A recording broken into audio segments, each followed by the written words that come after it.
जय श्री राम दोस्तों, आपका स्वागत है ममता हिंदी कहानियां चैनल में। यहाँ पर आपको मिलेंगी दिल को छू जाने वाली प्रेरणादायक कहानियां। अगर आपको हमारी कहानियां पसंद आए तो वीडियो को लाइक करें, चैनल को सब्सक्राइब करें और अपने सुझाव कमेंट में जरूर दें। आपके सहयोग से आपका अपना चैनल ज्यादा से ज्यादा लोगों तक पहुंच पाए। धन्यवाद।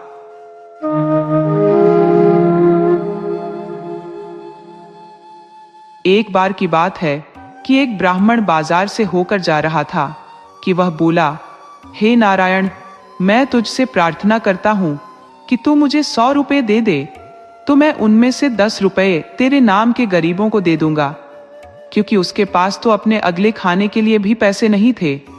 नारायण को उस पर दया आ गई और उन्होंने उसकी प्रार्थना सुन ली। ब्राह्मण को तुरंत ही पैसे मिल गए, जिसमें से 10 रुपए उसने अपने दूसरे हाथ में रूमाल में बांध कर निकाल कर रख लिए, ताकि जैसे ही उसको कोई गरीब आदमी मिले तो वह उनको उन्हें दे सके। तभी उसके सामने एक अंधा आदमी भीख मांगता हुआ आया, तो जैसा कि उसने अपनी प्रार्थना में कहा था, उसने उसको 10 रुपए दान में दे दिए। उस अंधे को विश्वास ही नहीं हुआ, सो उसने पूछा, आपने मुझे ये पैसे क्यों दिए? ब्राह्मण बोला, नारायण ने मुझे अभी अभी 100 रुपए इस शर्त पर भेजे हैं कि मैं उनमें से 10 रुपए उसके नाम पर किसी गरीब आदमी को दे दूं।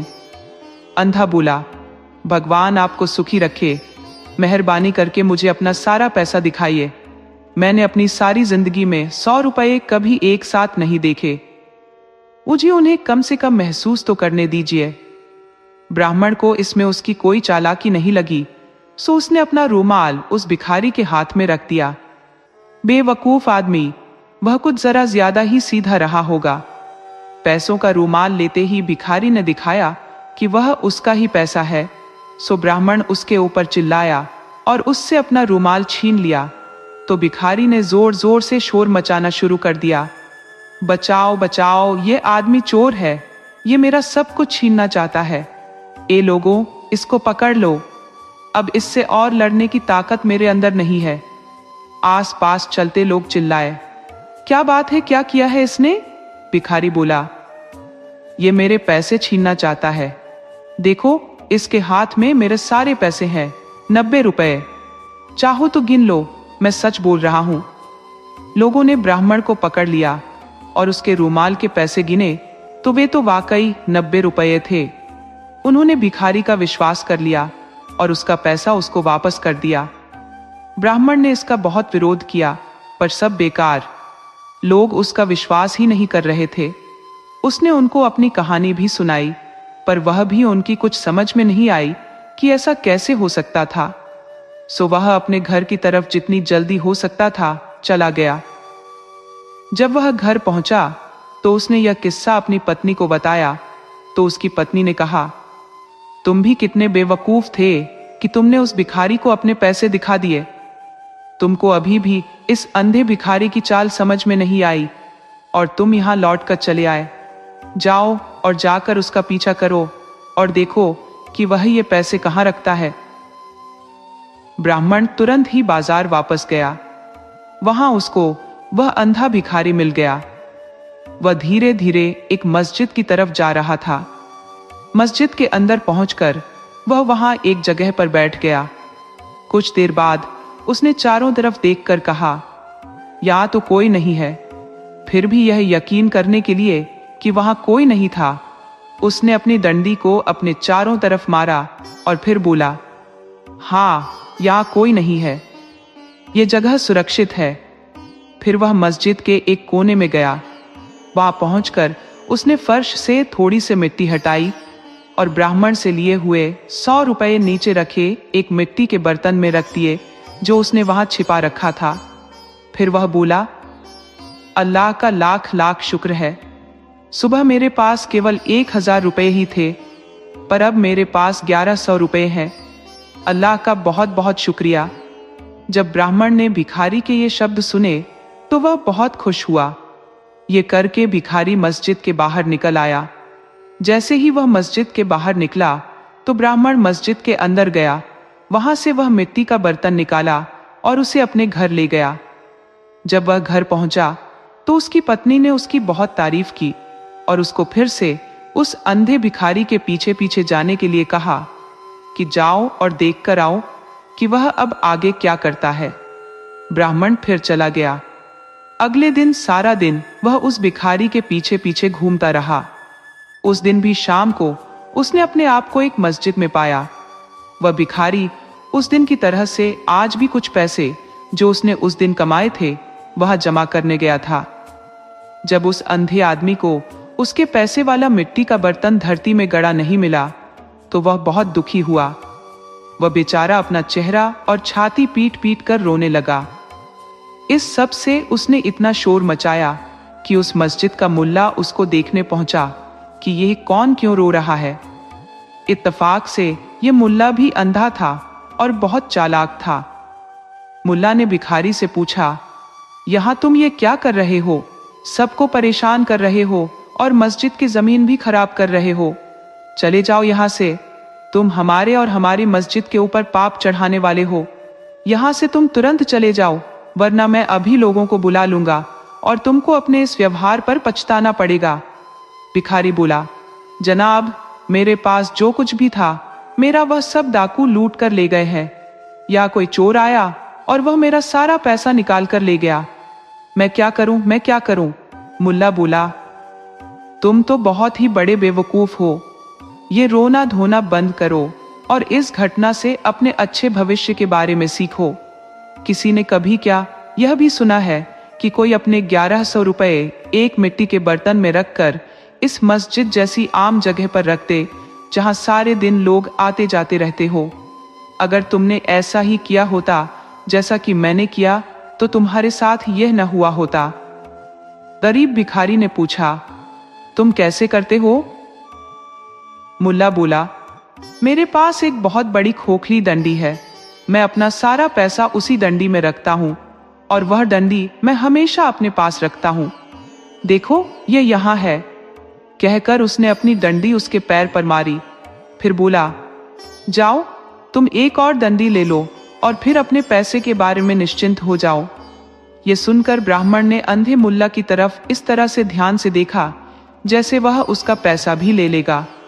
सो उसने एक बड़ी डंडी ली, उसको खोखला किया और उसको मुल्ला की डंडी जैसा बना दिया।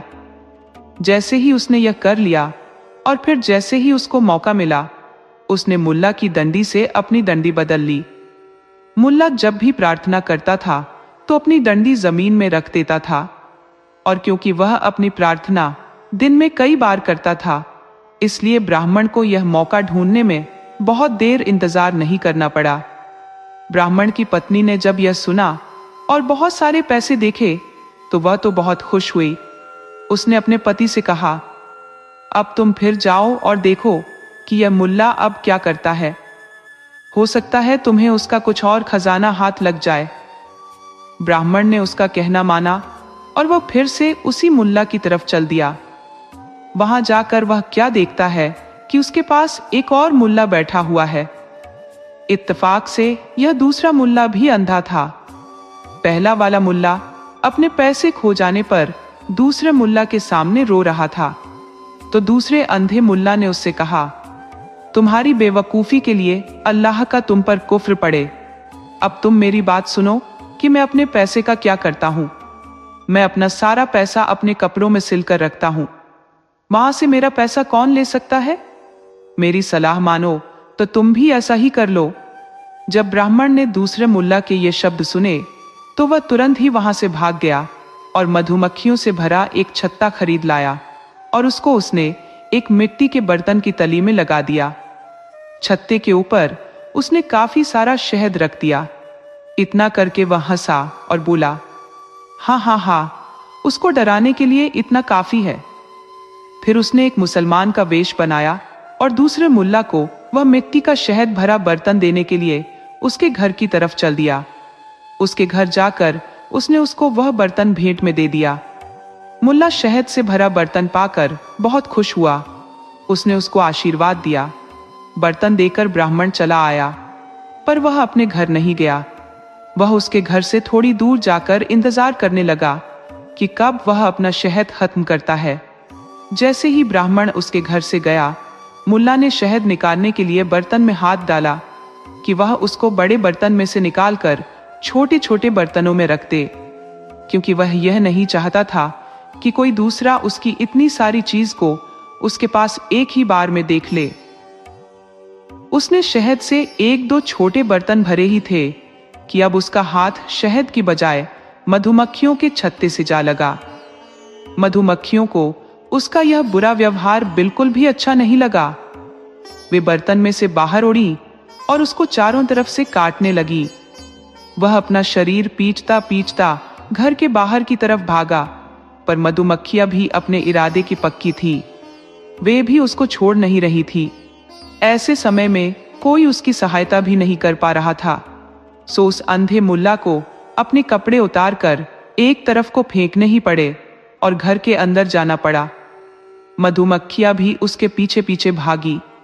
वह बेचारा तो उनके काटने से मर ही जाता, अगर उसकी पत्नी एक शहतूत की मोटी सी शाख लिए वहां नहीं आ गई होती और उसने उससे उनको नहीं मार भगाया होता। इस बीच ब्राह्मण ने मुल्ला के कपड़े उठाए और अपने घर भाग गया। उसकी पत्नी उसको देखकर बहुत खुश हुई। वह बोली, हम लोग तो अब बहुत अमीर हो गए, अब हमें अपनी बाकी जिंदगी के लिए कुछ नहीं चाहिए।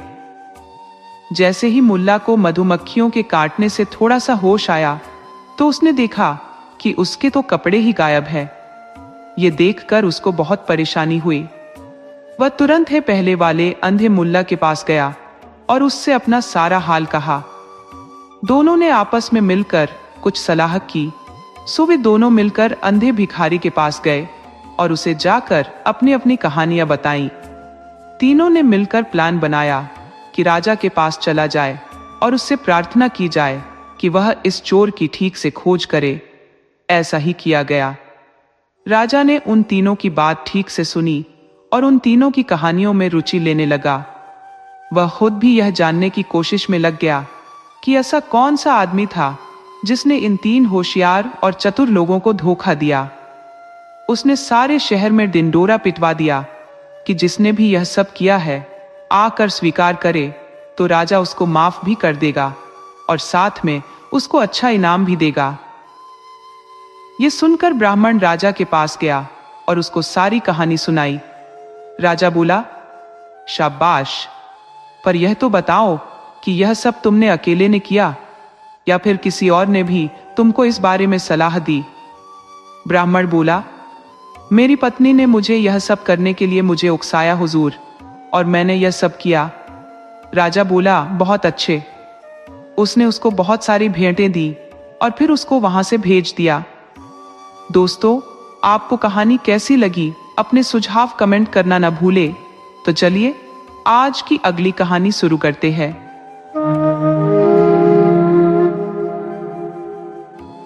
किसी के अगर कोई बेटा ना हो तो ये एक बड़े दुख और शर्म की बात है। ये बहुत दिनों पहले की बात है कि एक बहुत ही अमीर सौदागर बहुत दुखी रहता था क्योंकि उसके कोई बेटा नहीं था। वह यही सोचता रहता था कि कौन उसका नाम आगे चलाएगा, कौन उसका व्यापार संभालेगा, वह किसको अपना इतना सारा पैसा देकर जाएगा। ऐसे ही सवाल उसके दिमाग में हमेशा घूमते रहते थे और उसकी नाउम्मीद आत्मा से एक ही दुख भरा जवाब बार बार आता, मेरे कोई बेटा नहीं है, मेरे कोई बेटा नहीं है। उसने बताए गए समय पर बहुत प्रार्थनाएं की, उसने बताए गए दिनों पर बहुत उपवास किए, उसने बताई गई चीजों के बहुत दान दिए, पर ऐसा लगता था जैसे भगवान की कृपा दी और आष्टी उसके ऊपर थी ही नहीं। उसके कान उसकी तरफ से खुले ही नहीं थे, ऐसा उसको लगता था। भगवान जो सोचता है वह आदमी के सोचने से मेल नहीं खाता। भगवान की इच्छा थी कि उसको एक बेटा मिले, सो समय आने पर उसके एक छोटा सा बेटा पैदा हुआ। सौदागर ने उसका नाम हायबंद रखा।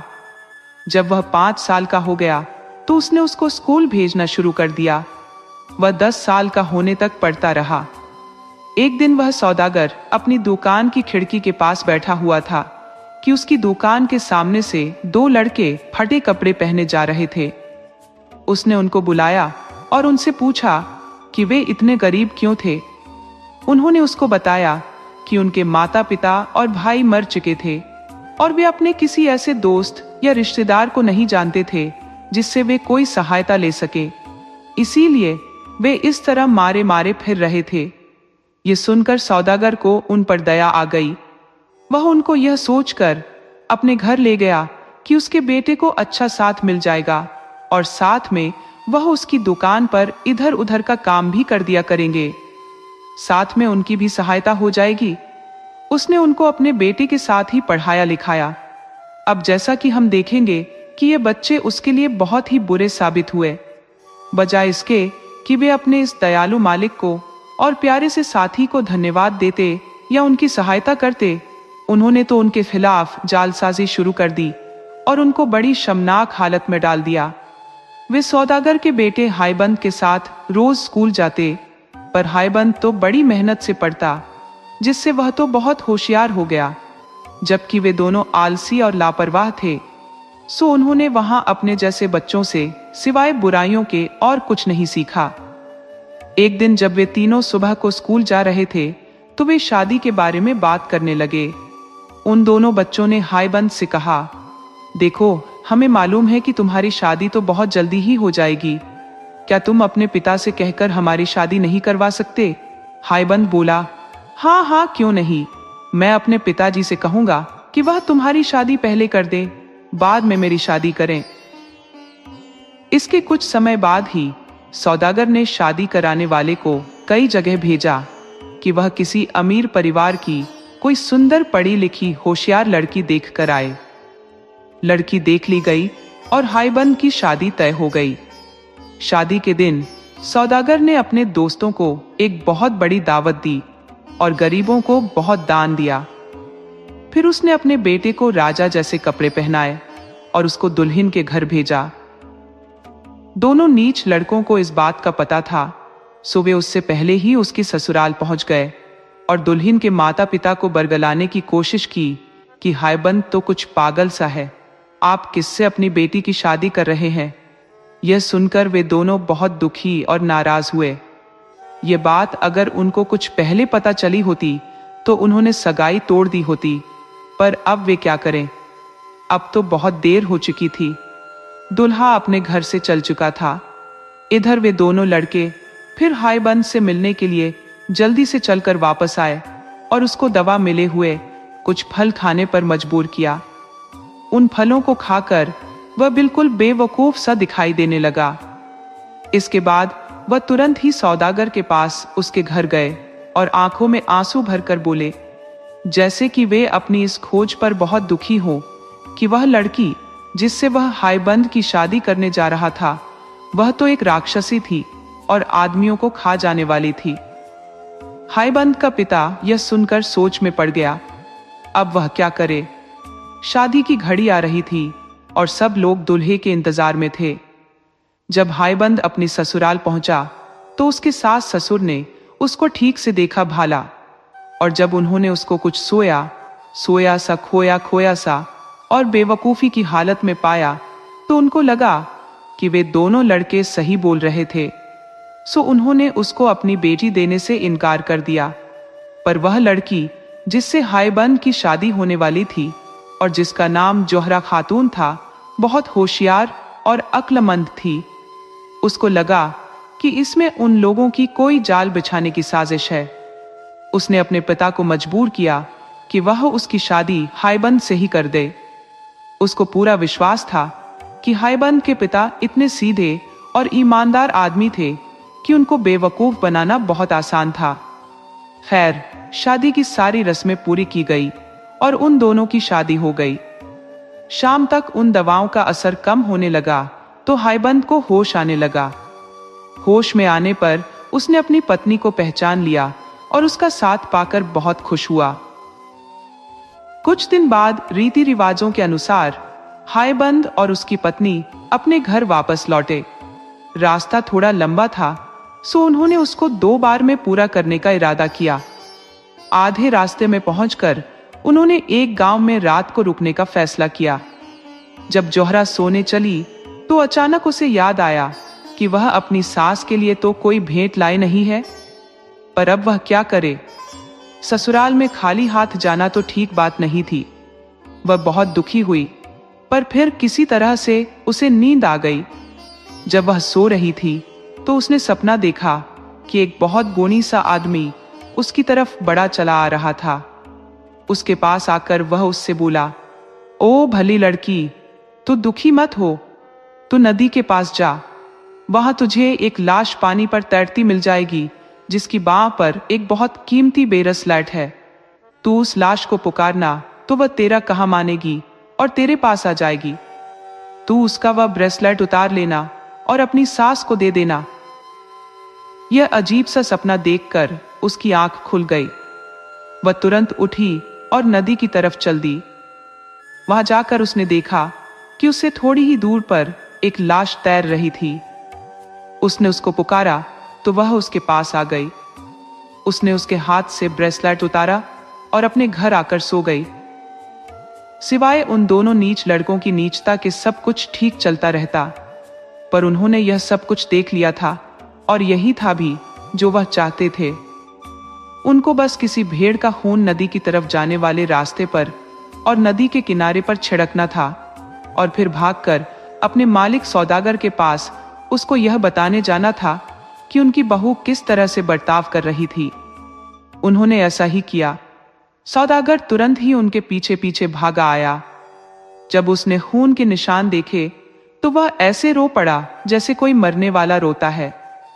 सुबह को वह अपने बेटे के पास गया और उसको वह सब बताया जो उसने सुना और देखा, पर उसके बेटे को उसका विश्वास ही नहीं हुआ और वह अपने पिता से बहुत नाराज हो गया।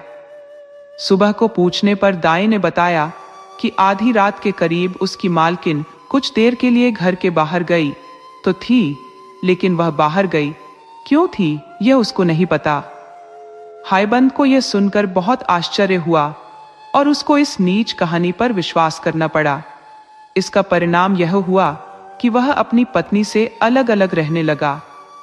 सारी बारात दुखी सी सौदागर के घर वापस आई। जोहरा को एक अलग कमरे में इन रख दिया गया जहां केवल उसकी दाई ही जा सकती थी और कोई नहीं। एक दिन जोहरा की सास ने दरवाजे की जीरी से जोहरा के कमरे में झांक कर देखा तो वह तो वहां का दिया राशि देखकर डर के मारे बेहोश होते होते बची। इस तरह काफी समय बीत गया।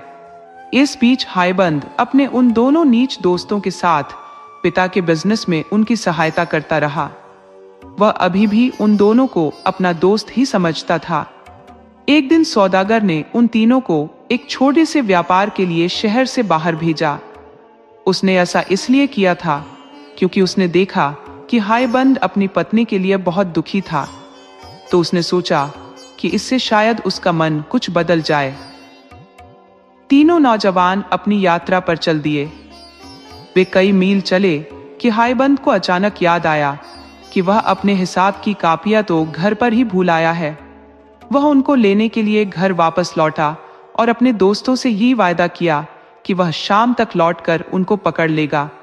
ये हिसाब की कापियां जोहरा के कमरे में रखी हुई थी।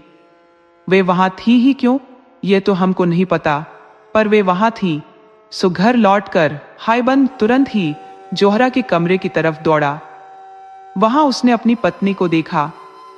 वह दुखी होने पर भी बहुत सुंदर दिखाई दे रही थी, बहुत अच्छी और बहुत प्यारी। हायबंद अपने आप को रोक न सका। उसने उसको अपनी तरफ खींचकर गले लगा लिया और चूम लिया। वह उसके पास छिपकर 1 महीने तक रहा और फिर वहां से यह देखने के लिए अपने साथियों के पास चला गया कि उनका और उनके सामान का क्या हुआ। उसने उनको पहले पड़ाव पर ही पाया जहां उसने उनसे मिलने का वायदा किया था। वे वहां से कहीं गए भी नहीं थे और न ही कोई चीज उन्होंने बेची ही थी। वे तो बस वहां खा पीकर और जुआ खेलकर आनंद कर रहे थे। हायबंद ने जब यह सब देखा तो वह बहुत नाराज हुआ। उसने उन दोनों को बहुत डांटा और वह वहां से अकेला ही व्यापार करने चल दिया।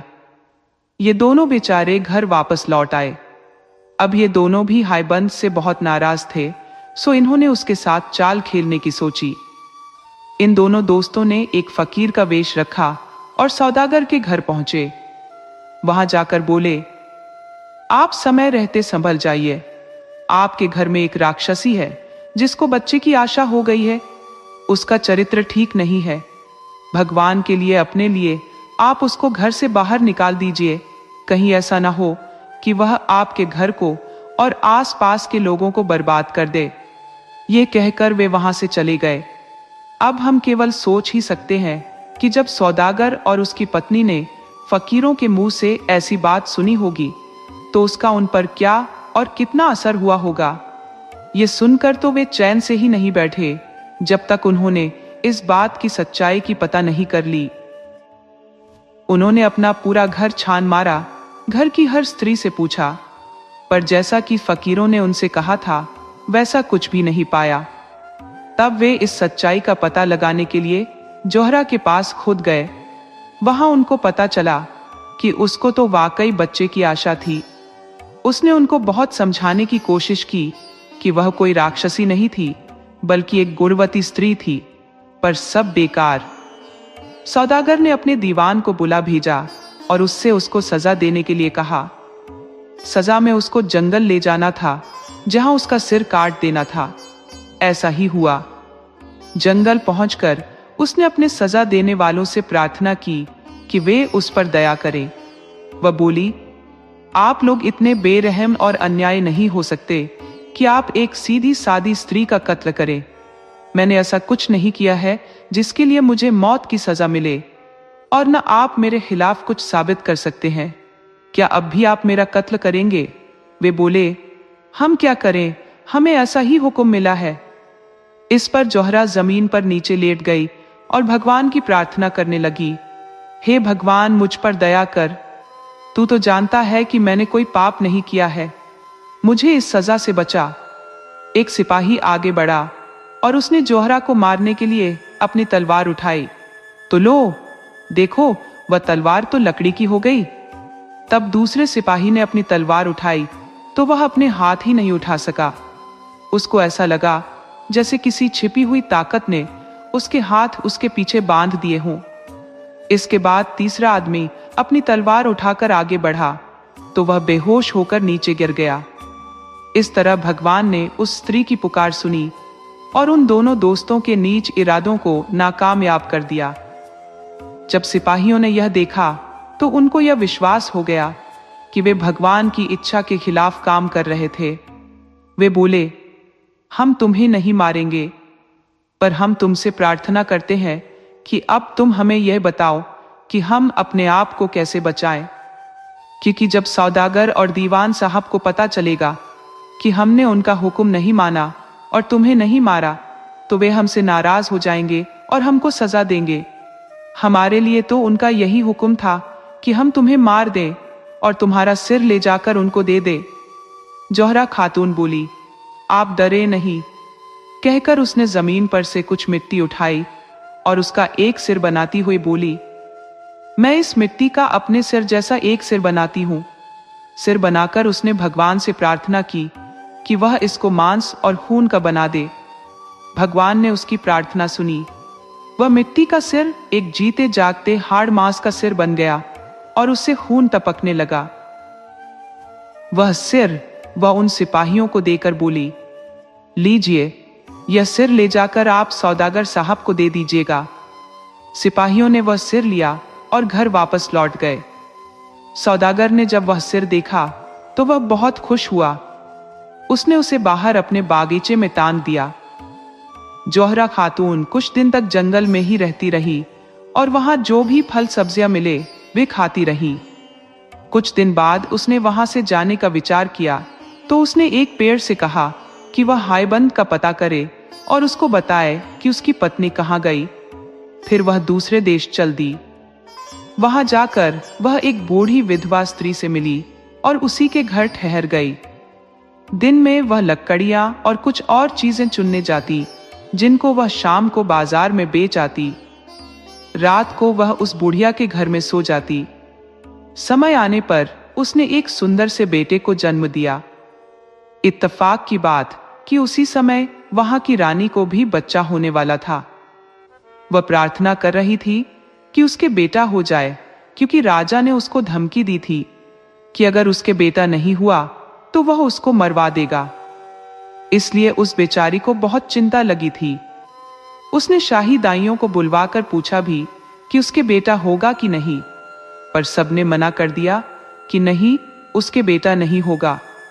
उन्होंने उसको सलाह दी कि वह कोई हाल का जन्मा बेटा ले ले, और वह बेटी जो वे सोचती थी कि उसको होगी, उसको किसी को दे दे। रानी ने उनकी सलाह मान ली और एक नए जन्मे लड़के को ढूंढने के लिए सब जगह अपने दूत भेज दिए। उन दूतों में से एक दूत उस बूढ़ी विधवा के घर भी आया। उसने जब वह नया जन्मा बेटा वहां देखा तो उससे रानी के लिए उसको उसे बेचने की प्रार्थना की। वह बुढ़िया बहुत लालची थी, सो वह राजी हो गई। उसने उस बच्चे को उस आदमी को दे दिया और वह दूत उस बच्चे को रानी के पास ले गया। जब रानी के बच्चा हुआ तब बच्चे के जन्म की खबर फैलाई गई। सारे देश में खूब खुशियां मनाई गई। उधर जैसे ही दूत जोहरा के बेटे को लेकर गया, बुढ़िया ने कुछ पत्थर इकट्ठा किए और उनमें से एक बड़ा पत्थर वहां रख दिया जहां जोहरा का बच्चा सोता था, और बाकी बचे पत्थर एक अलमारी में रख दिए। जब जोहरा वापस लौटी तो उसने उससे कहा कि कोई दैवीय स्त्री वहां आई थी जिसने उस बच्चे को पत्थर में बदल दिया, जैसे कि उसने उसके पहले कई बच्चों के साथ किया था। इसको साबित करने के लिए उसने उसको अलमारी में रखे हुए वे बचे हुए पत्थर दिखलाए जो उसने वहां पहले से ही रखे हुए थे। उसने उसको यह भी बताया कि वह राक्षसी साल में वहां एक बार आती थी। बेचारी जोहरा खातून अपने बच्चे के इस तरह खो जाने पर बहुत दुखी हुई, बहुत रोई। पहले तो उसका पति चला गया और अब उसका बच्चा भी चला गया। वह तो बस अब मरना चाहती थी। ये दुनिया उसके लिए बहुत ही खराब और मुश्किल वाली लगी। वह अब किसके लिए? उसकी जिंदगी दूभर हो गई थी। वह बस दिन में लकड़ी और फल जैसी चीजें इकट्ठी करके लाती और हर रात को उस नीच बुढ़िया के अजीब से घर में लौट आती जिसमें उसको बिल्कुल भी आराम नहीं मिलता था। इस बीच उसका बेटा यानी राजकुमार बड़ा होता रहा। वह एक बहुत ही चतुर और गुणी नौजवान बन गया। अपना काम करते समय अक्सर वह इस बुढ़िया विधवा के घर के पास से गुजरता। एक दिन शाम को जब वह उस बुढ़िया के घर के पास से गुजर रहा था तो उसने जोहरा को देखा जो अपना दिन का काम खत्म करके घर लौट रही थी। वह उसकी सुंदरता देखकर चकित रह गया। उसने यह भी देख लिया कि वह कहाँ रहती थी। जब वह महल लौटा तो राजा के पास गया और उस स्त्री से अपनी शादी करने की प्रार्थना की। राजा ने कहा कि वह उसके बारे में सोचेगा। उसने जोहरा खातून को अपने महल में बुलाया। वह खुद भी उसकी सुंदरता और सीधेपन से बहुत प्रभावित हुआ। उसने उससे अपने बेटे के प्यार की बात बताई और उससे पूछा कि क्या वह उससे शादी करना पसंद करेगी। इस पर उसने जवाब दिया कि वह तो पहले से ही शादीशुदा है। उसको यह भी पता नहीं है कि उसका पति जिंदा है या मर गया है। वह फिर बोली कि अगर उसको अगले 6 महीने तक अपने पति की कोई खोज खबर न मिली तो वह राजकुमार से शादी कर लेगी। राजा ने उसकी बात मान ली और इस तरह से यह मामला कुछ दिनों के लिए टल गया। उस सारे साल और कई और साल तक हाईबंद व्यापार के उद्देश्य से दुनिया में देश देश घूमता रहा। आखिर इसी समय के आसपास वह एक बहुत ही अमीर आदमी बनकर अपने घर लौटा। उसने सोचा था कि उसको अपनी पत्नी अपने घर में ही मिल जाएगी, क्योंकि अब तक वह अच्छी साबित हो गई होगी और उसके घर वालों ने उसको स्वीकार कर लिया होगा। पर हम उसके दुख की केवल कल्पना ही कर सकते हैं जब उसको घर आकर यह पता चला होगा कि उसकी पत्नी के साथ क्या क्या हुआ। उसने अपने माता पिता से पूछा कि उसको मारने वाले उसे किधर लेकर गए थे और कहां उन्होंने उनके बेरहम हुक्म का पालन किया होगा। उन्होंने उसको सब बता दिया तो उसने उसी समय अपनी कुछ चीजें बांधी और उसी दिशा में चल दिया जहां उसको उसके मारने वाले लेकर गए थे। भगवान की कृपा से वह उसी जंगल में आ पहुंचा जहां जोहरा को मारा जाने वाला था और उसी पेड़ के पास पहुंच गया जिससे जोहरा ने अपने पति को अपने बारे में बताने के लिए कहा था। पेड़ बोला, तुम्हारी पत्नी मरी नहीं है, तुम्हारी पत्नी तो जिंदा है। जो सिर तुम्हारे पिता के पास ले जाया गया था वह तुम्हारी पत्नी का सिर नहीं था। तुम तुरंत ही फला फला देश चले जाओ, वह तुम्हें वहीं मिल जाएगी जिसे तुम ढूंढ रहे हो। जाओ, अल्लाह तुम्हारी रक्षा करे। कुछ दिनों की यात्रा के बाद हायबंद उस देश पहुंच गया और एक सुबह जब वह उस देश के मुख्य शहर के बाजार में घूम रहा था तो उसने कुछ स्त्रियां उस बुढ़िया के घर कुछ सामान ले जाती हुई देखी। उसने उनसे पूछा, ये सामान किसके लिए है और इसे तुम लोग कहां लेकर जा रही हो? उनमें से एक स्त्री ने उसको बताया कि वहां एक स्त्री रहती थी जिसका नाम जोहरा खातून था। उसकी शादी वहां के राजकुमार से होने वाली है। वे ये सामान उसी की शादी के लिए लेकर जा रही हैं। क्योंकि वह बहुत गरीब है इसलिए राजा ने उसकी शादी के लिए ये कपड़े और गहने भिजवाए हैं। वह कुछ साल पहले किसी दूसरे देश से यहाँ पर आई थी। ये सुनकर हायबंद ने उस स्त्री को अपना नाम लिखी एक अंगूठी दी और उससे प्रार्थना की कि वह उसे उसको दे दे। वह उनके साथ उसके घर के दरवाजे तक जाएगा और बाहर उसके जवाब का इंतजार करेगा। उस स्त्री ने ऐसा ही किया। जोहरा ने तुरंत ही हायबंद की अंगूठी पहचान ली। वह दौड़ी दौड़ी बाहर आई और बहुत दिनों से खोए हुए अपने पति से मिली। यह खबर तुरंत ही महल भेज दी गई कि उसको उसका पति मिल गया है। राजा यह सुनकर बहुत नाउम्मीद हुआ, पर राजकुमार तो बिल्कुल पागल सा ही हो गया। वह अपने पागलपन में दौड़ा दौड़ा जोहरा के घर गया और अपनी पूरी कोशिश की कि वह उसके साथ उसके महल चले। पर जैसे ही जोहरा ने उसे देखा तो वह उसको तुरंत ही पहचान गई कि वह उसका बेटा है। सब कुछ साबित हो गया। रानी ने स्वीकार कर लिया कि वह उसका बेटा नहीं था। बूढ़ी विधवा ने भी स्वीकार कर लिया कि वह बच्चा उसने राजा के आदमियों को बेचा था। उस दूत ने भी स्वीकार कर लिया कि वह राजकुमार को उस बुढ़िया के घर से खरीद कर ले गया था।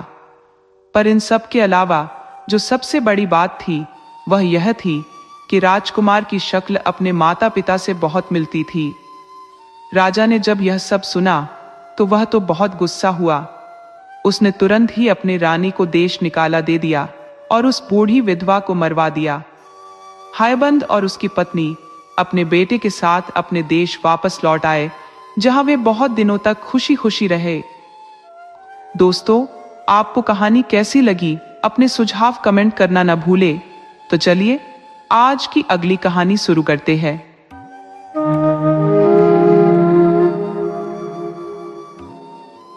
महल में लोगों के दिन बहुत खुशी से गुजर रहे थे, क्योंकि वहां का राजा अपनी पत्नी को बहुत प्यार करता था। रानी भी राजा को बहुत प्यार करती थी। उनके 2 बेटे थे जो चतुर थे, अच्छे थे और अपने माता पिता की आज्ञा पालन करने वाले थे। वे यह सोचते थे कि उनके माता पिता के जैसा दुनिया भर में कोई नहीं था। अब ऐसे घर में तो खुशी का रहना जरूरी था ही, जब तक कि यमराज ने अपने कुत्तों को उनमें से एक को अपने नरक में लाने के लिए न भेजा होता। रोज सुबह राजा को थोड़ी देर के लिए अपनी पत्नी के साथ महल के एक बरामदे में बैठने की आदत थी। अपने इस शांत समय में वे दोनों चिड़ियों के एक जोड़े को अपने बच्चों के लिए खाना ले जाते देखते रहते। एक दिन उन्होंने देखा कि एक नई चिड़िया कुछ और चिड़ियों के साथ अपनी चोंच में कुछ कांटे दबाए उस घोंसले की तरफ उड़ी जा रही है। राजा को यह जानने की बड़ी उत्सुकता हुई कि वहां क्या हुआ था, सो उसने अपने एक नौकर से कहा कि वह उस पेड़ पर चढ़े और पता करे कि वहां क्या हुआ। वहां जाकर नौकर को पता लगा कि उस घोंसले के चिड़े की पत्नी मर गई थी और उसने दूसरी शादी कर ली थी। अब नई चिड़िया जो घर में आई थी वह अपने सौतेले बच्चों का कोई काम नहीं करना चाहती थी। उसने सोचा कि अगर वह उनके खाने के लिए बाहर से कांटे ले आएगी तो वह मर जाएंगे और वह उनकी सेवा करने से बच जाएगी। उसने ऐसा ही किया और वे कांटे खाकर वे बच्चे मर गए।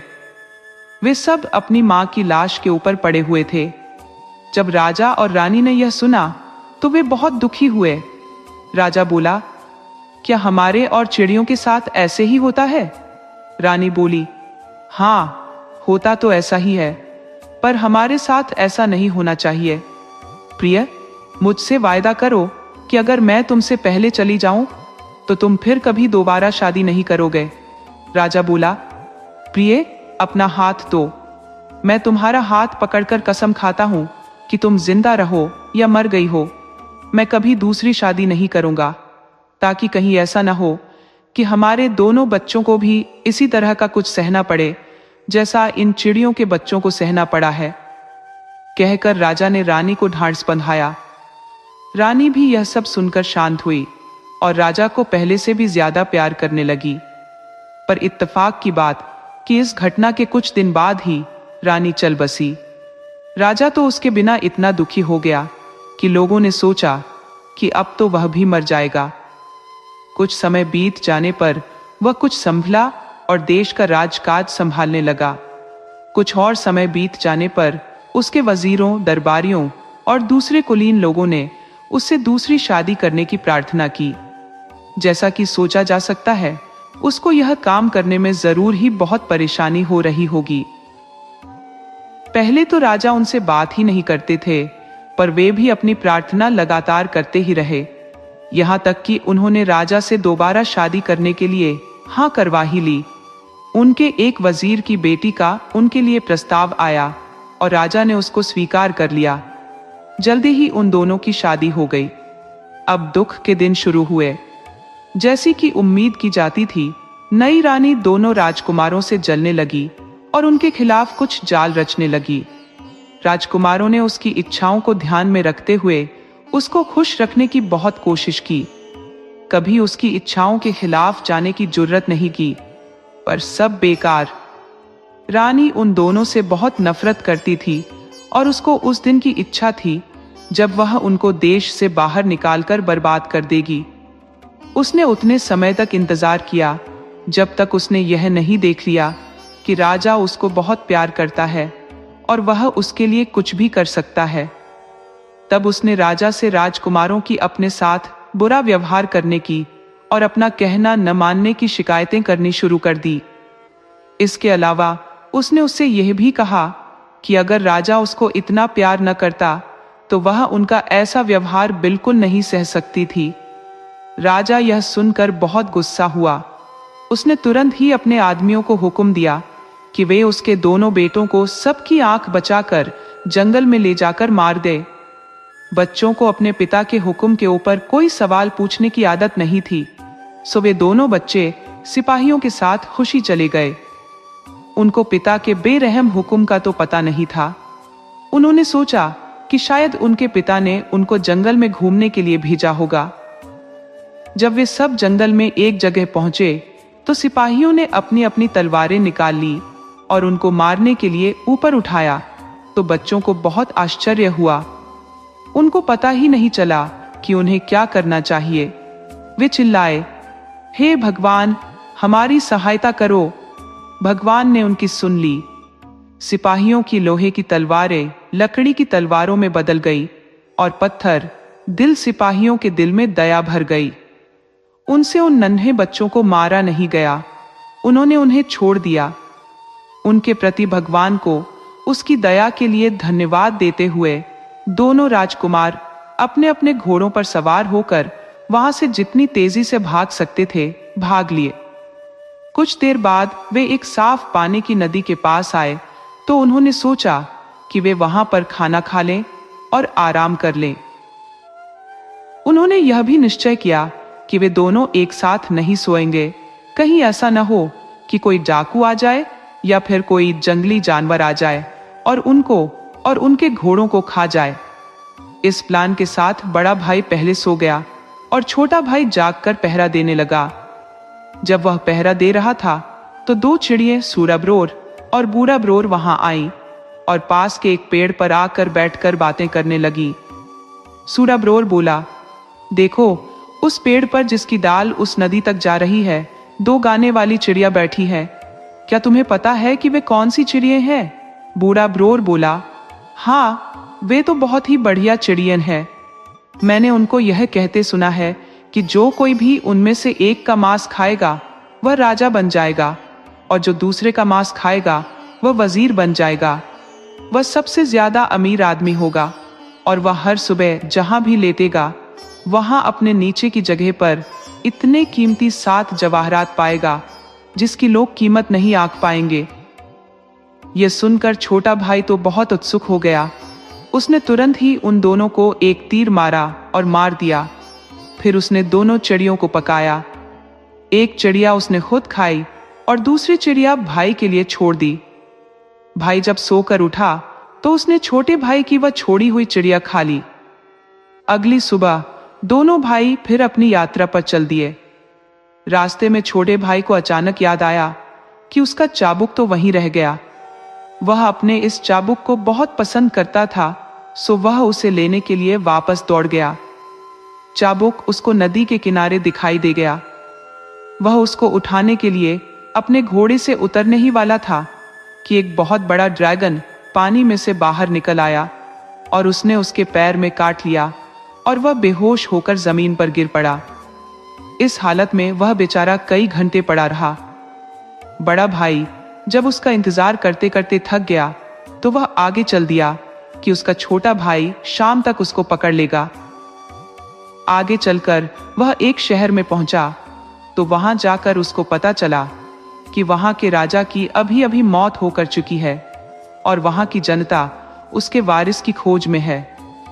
ऐसा लगता था कि वहां का यह रिवाज था कि जब वहां का राजा मर जाता था तो एक हाथी को राजा चुनने के लिए भेजा जाता था।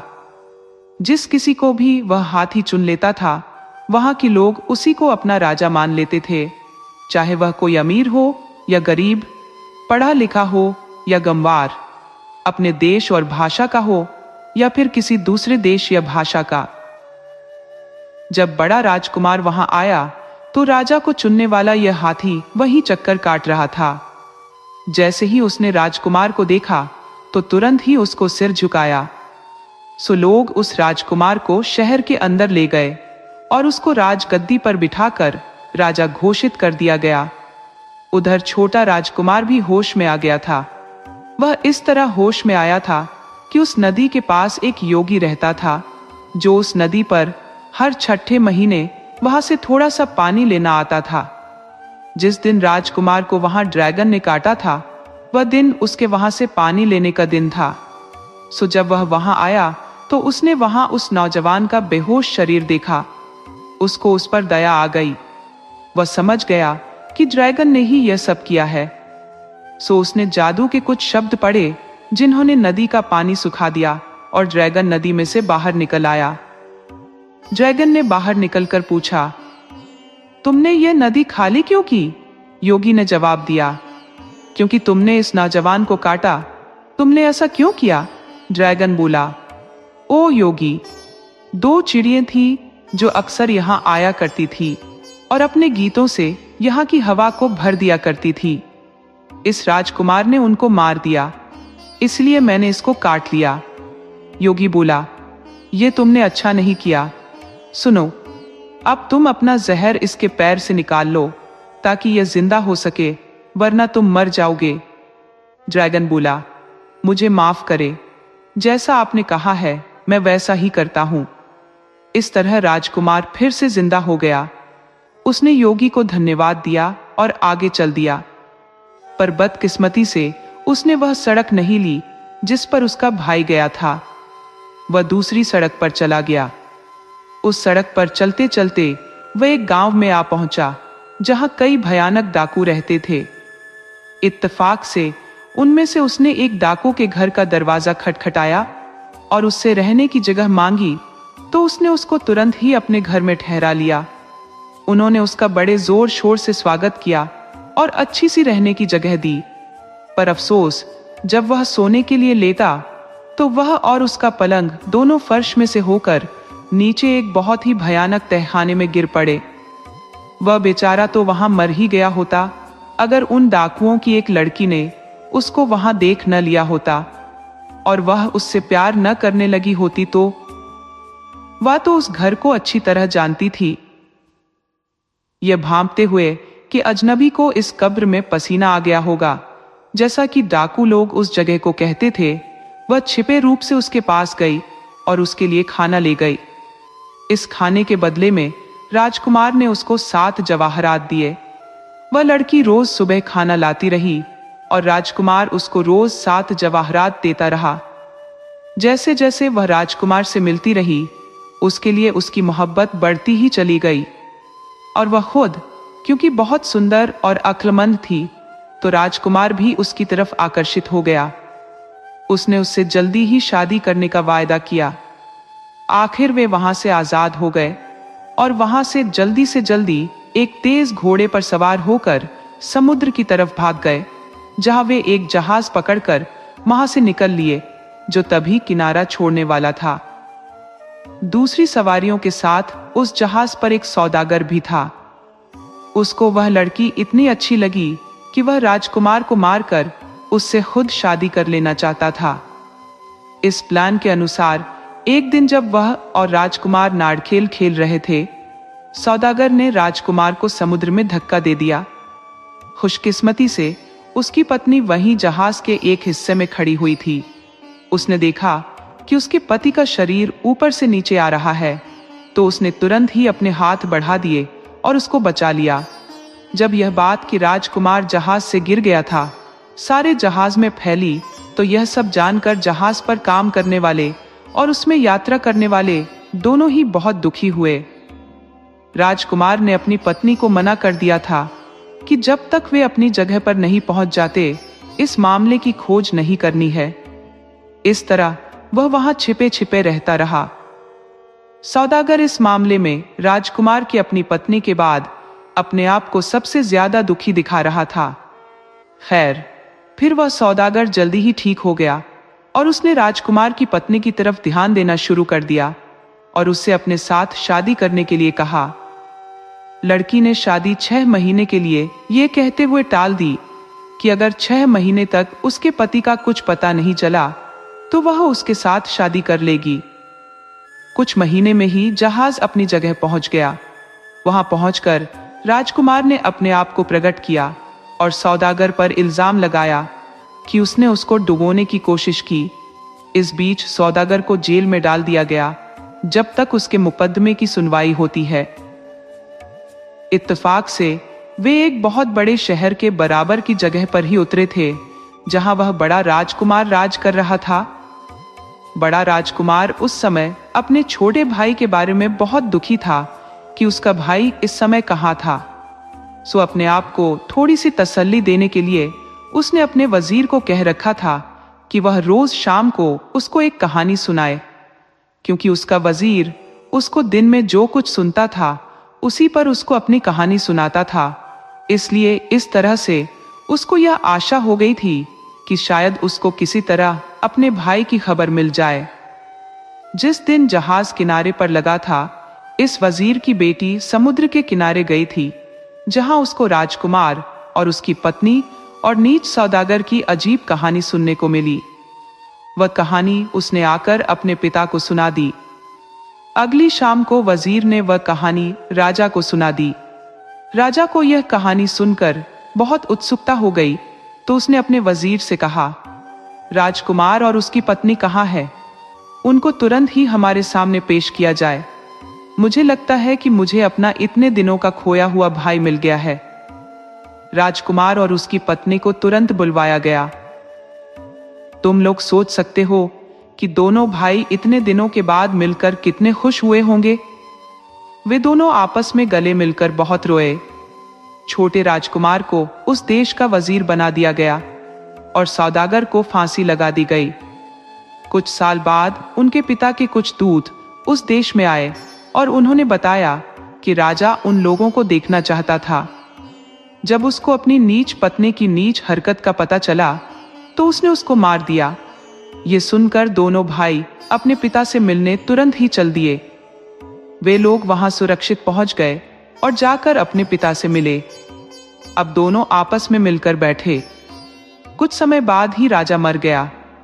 बड़ा राजकुमार उसके वारिस की हैसियत से उस देश का राजा बन गया और छोटा राजकुमार उस देश का राजा बन गया।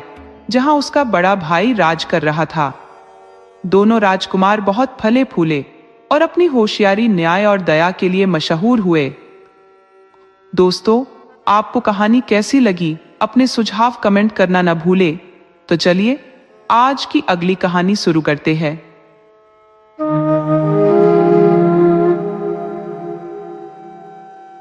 यह समय खेतों में हल चलाने का था। सो एक किसान जल्दी ही अपने खेतों में हल चलाने के लिए घर से निकला और अपनी पत्नी से कहता गया कि वह जल्दी से उसका खाना लेकर खेत पर आ जाए। सो जब उसका चावल तैयार हो गया तो वह उसको अपने पति के लिए लेकर खेत की तरफ चल दी। खेत पर पहुंचकर उसने खाना उससे कुछ दूरी पर रखा और बोली, ये रहा तुम्हारा खाना। मैं अभी यहाँ ठहर नहीं सकती, सो मैं जा रही हूं। किसान बोला, ठीक है, और अपने काम में लग गया। कुछ देर बाद वह खाना खाने आया तो उसने देखा कि उसके खाने का बर्तन तो खाली पड़ा है। वह इस बात पर बहुत गुस्सा हुआ। जब वह शाम को अपने घर वापस पहुंचा तो उसने अपनी पत्नी को इस तरह की चाल खेलने पर बहुत डांटा, पर उसने सोचा कि शायद वह उससे झूठ बोल रहा होगा। यह सोचकर वह बहुत दुखी हुई। अगले दिन जब किसान फिर से खेत पर जाने लगा तो उसने फिर अपनी पत्नी से वही कहा कि वह उसका खाना खेत पर ले आए और उसको कुत्ते की तरह भूखा न मारे। उस दिन वह एक बड़ी सी हड़िया में पिछले दिन से दुगुना चावल उसके लिए लेकर गई और फिर से खेत में रखकर बोली, देखो, यह तुम्हारा खाना रखा है। अब मत कहना कि मैं तुम्हारे लिए खाना लेकर नहीं आई। मैं यहाँ ठहर नहीं सकती क्योंकि मुझे घर भी देखना है। घर में कोई नहीं है। कहकर वह घर वापस लौट गई। कुछ ही देर में एक गीदड़ आया। वही गीदड़ जो पिछले दिन भी आया था और उसका खाना खा गया था, और उसने खाने के बर्तन में अपना मुंह डाला। वह जानवर चावल खाने के लिए इतना उतावला हो रहा था कि उसने अपनी गर्दन उस बर्तन की तंग गर्दन में जबरदस्ती डाल दी। असल में यह बर्तन पिछले दिन वाला बर्तन नहीं था, ये उससे बड़ा था और इसकी गर्दन कल वाले बर्तन से तंग थी। ये बात गीदड़ को पता नहीं थी। जबरदस्ती अपनी गर्दन बर्तन में घुसाने की वजह से उसकी गर्दन उसमें फंस गई और वह उसको उसमें से बाहर नहीं निकाल सका। इस तरह से वह इस समय बड़ी भयानक हालत में था। वह अपना सिर इधर उधर हिलाता हुआ और बर्तन को जमीन से मारता हुआ चारों तरफ को भागने लगा ताकि वह बर्तन फूट जाए और उसका सिर उसमें से बाहर निकल आए। जमीन पर बर्तन मारने की आवाज काफी हो रही थी, सो उससे किसान का ध्यान उधर आकर्षित हुआ। यह देखने के लिए कि यह आवाज कहां से आ रही थी, किसान ने इधर उधर देखा तो देखा कि एक गीदड़ उसके खाने के बर्तन को लिए हुए इधर से उधर घूम रहा है और उसे जमीन पर पटक रहा है। उसने तुरंत अपना बड़ा वाला चाकू उठाया और गीदड़ की तरफ भागा। अरे तू ठहर जा जरा, तो तू है चोर मेरे खाने का। तूने ही कल मेरा खाना चुराया और तू ही उसे आज भी चुराना चाह रहा है। गीदड़ चिल्लाया, मुझे जाने दो किसान भाई, मुझे जाने दो। मुझे इस बर्तन में से बाहर निकाल दो तो मैं तुम्हें वही दूंगा जो तुम चाहोगे। किसान बोला, ठीक है, और यह कहकर उसने अपने खाने का बर्तन तोड़ दिया और गीदड़ को आजाद कर दिया। गीदड़ चैन की सांस लेते हुए बोला, धन्यवाद किसान भाई, धन्यवाद, तुम्हारा बहुत बहुत धन्यवाद, पर तुम आज का यह दिन कभी नहीं भूलोगे। कहकर गीदड़ ने उसे गुड डे कहा और राजा के महल की तरफ चल दिया जो वहां से कुछ दूरी पर था। शाही कमरे में पहुंचकर गीदड़ बोला, राजा साहब, आप मुझे हुक्म करें तो मैं आपकी बेटी की शादी तय करा दूं। आप मुझसे गुस्सा मत होइएगा। मुझे इस मामले पर योर मैजेस्टी से बोलना तो नहीं चाहिए था। अगर मैंने राजकुमारी के लायक एक लड़का अभी हाल में न देखा होता तो। राजा बोला, तुम उसको यहां लेकर आओ तो फिर हम उसको देखते हैं। सो गीदड़ तुरंत ही उलटे पैरों वापस लौट गया और किसान के घर पहुंचा। उसने तुरंत ही पड़ोसी राज्य के राजा के पास तैयार होकर चलने के लिए कहा। उसने कहा कि वह उसको अपना दामाद बनाने के लिए उसको देखना चाहता था। पहले तो किसान अपने बेपढ़े लिखे और गरीब होने की वजह से कुछ सकुचाया, वह एक राजा से कैसे बात करनी चाहिए, वह इस बारे में क्या जानता था? इतने बड़े लोगों के बीच में कैसे उठना बैठना और बात करना चाहिए, यह भी उसको आता नहीं था। और फिर राजा के पास जाने के लिए उसके पास ठीक से कपड़े भी तो नहीं थे। पर गीदड़ ने उसको राजा के महल जाने के लिए मना ही लिया और उसकी हर हाल में सहायता करने का वायदा किया। सो गीदड़ और किसान राजा के महल की तरफ चल दिए। जब वे राजा के महल पहुंचे तो गीदड़ तो योर मैजेस्टी को ढूंढने चला गया और किसान महल में घुसने वाले कमरे में जूते रखने की जगह के पास वही फर्श पर उकड़ों बैठ गया और राजा का इंतजार करने लगा। गीदड़ राजा के पास पहुंचा और बोला, योर मैजेस्टी, मैं उस लड़के को ले आया हूं जिसके बारे में मैं उस दिन आपसे बात कर रहा था। वह बहुत ही मामूली कपड़ों में आया है और न कुछ दिखावा ही किया है। वह अपने साथ बहुत सारे आदमी भी नहीं लाया ताकि योर मैजेस्टी को उनको ठहराने की कोई परेशानी न हो। योर मैजेस्टी को इस बात का बुरा नहीं मानना चाहिए, बल्कि उसकी समझदारी की तारीफ करनी चाहिए। राजा ने उठते हुए कहा, बिल्कुल बिल्कुल, चलो मुझे उसके पास ले चलो। गीदड़ राजा को वहां ले आया जहां वह किसान को छोड़ गया था और बोला, यह यहाँ है। राजा गीदड़ से बोला, क्या ये जो जूतों के पास उकड़ू बैठा है? फिर राजा किसान से बोला, अरे दोस्त, तुम वहां ऐसी जगह क्यों बैठे हो? किसान बोला, ये एक अच्छी और साफ सुथरी जगह है योर मैजेस्टी, और यह जगह मेरे जैसे गरीब के बैठने के लिए ठीक है। गीदड़ ने कहा, आप जरा इसकी विनम्रता तो देखिए महाराज कि यह कितना विनम्र है। राजा बोला, तुम आज की रात हमारे महल में रहोगे। कुछ मामले हैं जिनके बारे में मैं तुमसे बात करना चाहूंगा। कल अगर सुविधा हुई तो फिर मैं तुम्हारा घर देख कर आऊंगा। उस शाम राजा, किसान और गीदड़ तीनों बात करते रहे। जैसी कि किसान से उम्मीद की जाती थी, किसान बार बार धोखा देता रहा और चालाक गीदड़ बेचारा मामलों को संभालता रहा। आखिर राजा इस रिश्ते के लिए तैयार हो ही गया। पर कल क्या होगा? गीदड़ रात भर अपने दिमाग में इसी बात पर विचार करता रहा। जैसे ही राजा और किसान अगले दिन सुबह उठे तो गीदड़ ने उनसे शादी की इजाजत मांगी और राजा ने हाँ कर दी। तुरंत ही गीदड़ किसान के घर की तरफ गया और उसके घर में आग लगा दी। और जब वे वहां आए तो वह रोता हुआ दौड़कर उनके पास गया और बोला, राजा साहब, मैं आपसे प्रार्थना करता हूं कि आप लोग और पास मत आइए। इस आदमी की जायदाद और मकान सब कुछ जल गया है। लगता है कि यह इसके किसी दुश्मन का काम है। मैं आप लोगों से प्रार्थना करता कि अभी आप लोग यहां से चले जाइए। सो बेचारा सीधा सादा राजा वहां से लौट गया।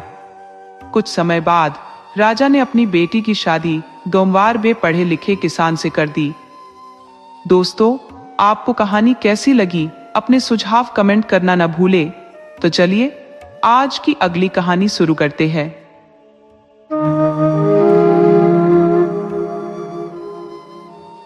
एक बार की बात है कि एक जगह एक बहुत बड़ा और अमीर राजा रहता था। उसके एक ही बेटा था। जब उसका बेटा बड़ा हो गया तो उसने सोचा कि वह उसको एक सौदागर की हैसियत से दूर देशों में भेजे, ताकि उसको दूसरे लोगों के बारे में, दूसरी जगहों के बारे में, दुनिया के बारे में कुछ जानकारी हासिल हो, ताकि जब उसका राजगद्दी पर बैठने का समय आए तो वह राजा बनने पर अच्छी तरह से राज कर सके। सो उसने उसको बहुत सारा पैसा दिया, बहुत सारा सामान दिया और उससे कहा कि वह जहां चाहे जाए, पर अपनी आंखें खुली रखे और जितना चाहे उतना पैसा कमा कर लाए। सब तैयारी हो जाने पर राजकुमार जाने के लिए तैयार हुआ। वजीर का बेटा उसका बहुत अच्छा दोस्त था। वह उसके साथ जा रहा था और बहुत सारे नौकर और घोड़े। घूमते घामते वह सब समुद्र के किनारे एक जगह आ पहुंचे जहां एक जहाज अपना लंगर उठाने ही वाला था। वहां वे विदेश की यात्रा के लिए उस जहाज पर सवार हो लिए। कुछ समय तक तो सब ठीक ठाक रहा, जब तक वे एक टापू के पास से गुजरे। वहां जहाज ने अपना लंगर डाल दिया। यहां वह कुछ घंटों के लिए रुकने वाला था। सो राजकुमार अकेला ही बाहर टापू घूमने के लिए निकला, क्योंकि उसके दोस्त वजीर के बेटे ने बीमार होने का बहाना करके बाहर जाने से मना कर दिया। वजीर का बेटा बहुत ही नीच आदमी था। उसने राजकुमार को उकसाया कि वह टापू पर खूब लंबा घूम कर आए और उधर जहाज के कप्तान और नाविकों को रिश्वत दी कि वे राजकुमार को वहां से बिना लिए ही चले जाएं। सो वह जहाज राजकुमार को लिए बिना ही वहां से चला गया। उसने कप्तान से गोल घूमकर वहीं चलने के लिए कहा जहां से वे चले थे। वहां उसने सब राजकुमार का सब सामान बेचा और राजा के पास लौट गया। राजा ने पूछा, अरे तुम बहुत जल्दी वापस आ गए, और राजकुमार कहाँ है? वजीर का बेटा बोला, योर मैजेस्टी, मुझे बहुत अफसोस के साथ कहना पड़ रहा है कि राजकुमार तो मर गया। हुआ यूं कि हम लोग एक टापू के पास से ठीक से जा रहे थे कि जोर का एक तूफान आया और इतना बढ़ा कि उसने पूरे जहाज को अपनी चपेट में ले लिया।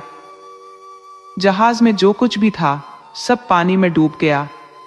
मैंने राजकुमार को बचाने की बहुत कोशिश की, पर अफसोस मैं उनको नहीं बचा सका। मैं भी बड़ी मुश्किल से बचकर वहां से निकल सका। राजा ने जब यह सुना तो राजा तो दुख के सागर में डूब गया। वह अपने बेटे के लिए बहुत दिनों तक रोता रहा। इस समय में उसकी हालत पागलों जैसी हो गई। वह न किसी की परवाह करता था और न कोई काम करता था, बस हमेशा अपने बेटे के लिए ही रोता रहता। इस बीच राजकुमार के हालात अच्छे हुए। जैसे ही उसको अपने दोस्त की नीचता का पता चला तो उसने रात को ठहरने की जगह ढूंढनी शुरू कर दी। उसने एक साफ झरने के पास एक जगह ढूंढ ली, जहां जाकर वह इस आशा में सोने के लिए लेट गया कि अगली सुबह उसके लिए कुछ अच्छा लेकर आएगी। जब वह सो रहा था तो झरने में से स्वर्ग की एक अप्सरा निकली, जिसके साथ बहुत सारे सिपाही थे। वहां आकर वह खाना खाने बैठ गई। जब वह खुद खाना खा चुकी तो वह राजकुमार के पास गई और उसको कुछ खाना दिया। राजकुमार ने उसका दिया वह खाना खाया और उसको बहुत बहुत धन्यवाद दिया, क्योंकि जब से वह जहाज से उतरा था उसने कुछ भी नहीं खाया था। खाना खाकर उसने उस अप्सरा से पूछा, ओ सुंदरी, तुम कौन हो और कहां से आई हो? सुंदरी बोली, जनाब, मैं स्वर्ग से आई एक अप्सरा हूं। आप मुझे अपनी कहानी बताएं तो शायद मैं आपकी कुछ सहायता कर सकूं। राजकुमार बोला, सुंदरी, मैं एक राजकुमार हूं। मैं अपने पिता की इच्छा से अनुभव और ज्ञान पाने के लिए इधर उधर घूम रहा हूं, ताकि मैं उनके बाद मैं अच्छी तरह से राज कर सकूं। मैं बहुत सारा सामान लेकर जहाज में जा रहा था कि जहाज यहां कुछ घंटों के लिए रुका। सो मैं इस टापू को देखने के लिए नीचे उतर आया, पर जब मैं जहाज के कप्तान के बताए समय पर जहाज पर चढ़ने के लिए पहुंचा तो वह जहाज वहां से जा चुका था। मुझे इसमें कोई शक नहीं है कि इस काम में मेरे दोस्त वजीर के बेटे का हाथ था, जो मेरे साथ यात्रा कर रहा था।